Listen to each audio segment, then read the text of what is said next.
안희정 전 지사가 성폭력으로 유죄 확정 판결을 받은 게 지난해 9월입니다.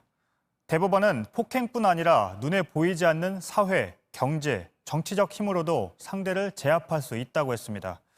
오늘 뉴스룸은 피해자인 김지은 씨 측의 증인으로 섰던 사람들이 그동안 어떻게 지냈는지 주목하려고 합니다.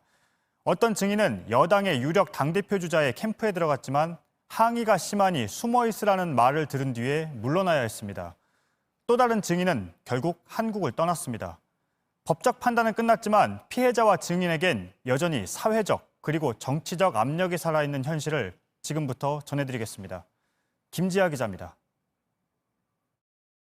재판에서 피해자 김지은 씨 측 증인으로 선 세 사람입니다. 먼저 2011년부터 7년간 안전지사를 보좌한 핵심 참모 문모 보좌관. 재판 당시 민주당 중진의 보좌관이었지만 김 씨 측 증인으로 나섰습니다.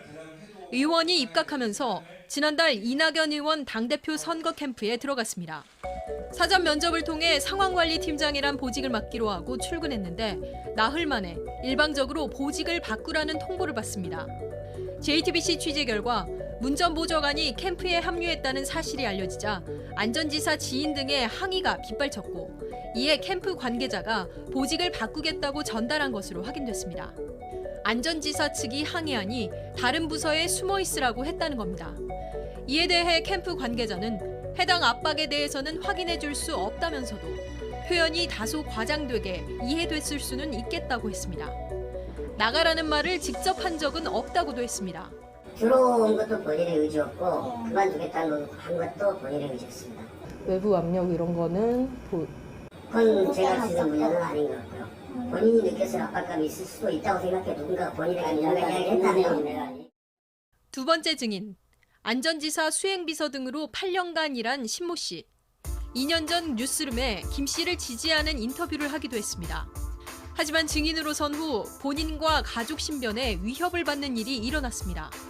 신 씨는 안전지사를 도와준 사람들은 떳떳하게 잘 생활하는데 나는 무슨 말을 하면 공격받을까 봐 걱정이 된다고 했습니다. 안전지사 측 증인들이 현재 국회 등에서 직책을 유지하거나 승진했다는 사실을 지적한 겁니다. 신 씨는 현재 자영업을 하고 있습니다. 마지막으로 사건 당시 충남도청 인터넷 방송국에서 조연출로 있던 정현실 씨. 안전지사의 일정을 영상으로 기록하는 일이라 가까이서 많은 것을 지켜볼 수 있었습니다. 사건이 터지자 피해자 측에 섰지만 그 대가는 컸습니다. 와, 다 뒤에서 김진 뒤에서 조종을 했대요. 도청에서 이런 것도 저고 안희정을 맨날 본 것도 저예요. 그거 나는 본 얘기를 하는 거라고. 만나는 사람마다 회의를 하려고 하니까. 정 씨는 사건 후 영상 관련 일을 아예 접었습니다. 그리고 한국을 떠났습니다.